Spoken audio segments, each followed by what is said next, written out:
शौक अपनी कमाई से पूरी कीजिए। सुनो जी, चलो कहीं घूम आते हैं, घर में मन नहीं लग रहा, मनीषा ने अपने पति को खाना परोसते हुए कहा। विमल थोड़ा गुस्से में बोला, पागल हो क्या? अरे जहर खाने की फुर्सत नहीं है और तुझे घूमने की पड़ी है। मनीषा मुंह फुलाते हुए बोली, हमारी शादी को 2 साल हो गए मगर आपको अभी भी फुर्सत नहीं मिली। मैं कौन सी विदेश जाने को कह रही हूँ, कहीं भी ले चलो, 2-4 घंटे के लिए ही सही, थोड़ा मूड फ्रेश हो जाएगा जी। इस बार वो प्यार से बोला, थोड़ी सी जिम्मेदारियां और पूरी कर लेने दो, भाई और बहन की शादी कर लूं, फिर कहीं दूर घूम कर आएंगे, महीने भर का टूर बनाएंगे। 2-4 घंटे की कौन सी घुमाई होती है, थोड़ा सा और सब्र रखो यार। फिर 4-5 साल गुजर गए, भाई बहन की शादी भी हो गई। मनीषा 2 बच्चों की माँ बन चुकी थी। अब घर के काम और बच्चों की परवरिश में उसे वक्त ही नहीं मिलता था।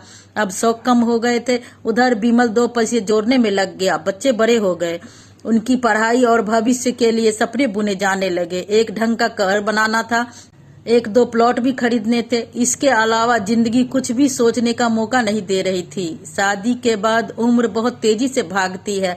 पहले दाढ़ी के कुछ बाल सफेद होते हैं, फिर सिर के सफेद होने शुरू हो जाते हैं।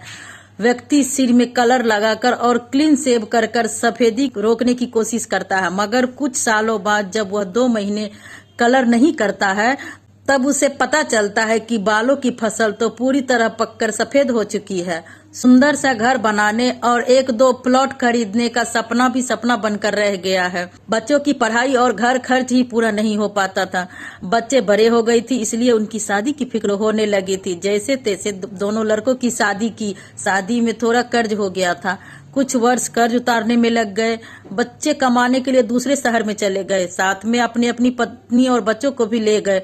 अब घर में 65 साल का विमल और 63 साल की मनीषा अकेले रह गई थी। विमल ने अब काम धंधा सब छोड़ दिया था। बच्चे उनके गुजारे के लिए खर्चा भेज देते थे।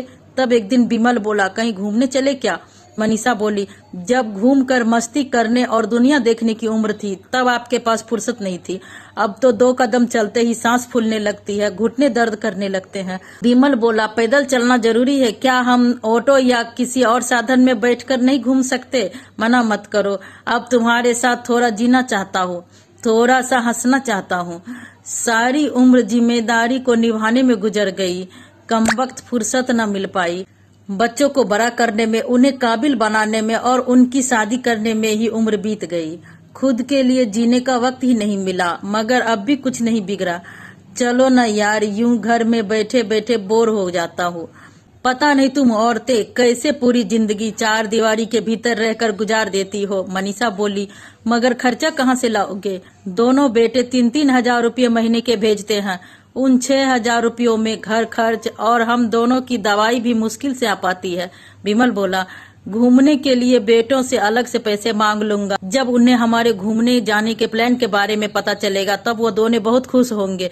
फिर विमल ने अपने बड़े बेटे को फोन लगाया, उसे अपना प्लान बताया। पहले तो बेटे ने अपने पत्नी से बात की, फिर बोला, आपका दिमाग तो ठीक है ना पापा, जो इस उम्र में फिजूल के खर्च करने की सोच रहे हो?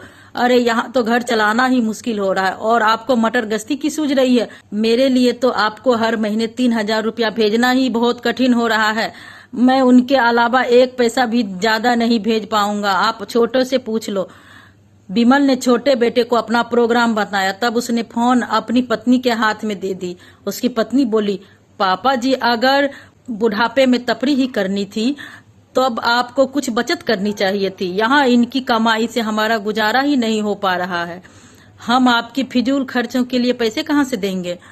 फोन स्पीकर पे था, मनीषा ने भी सब कुछ सुन लिया था। विमल बोला, माफ कर दे यार, मैं भूल गया था, इच्छाएं अपनी कमाई से पूरी की जाती है, इसलिए इस जन्म में मैं तुम्हारी ख्वाहिशें पूरी नहीं कर पाऊंगा।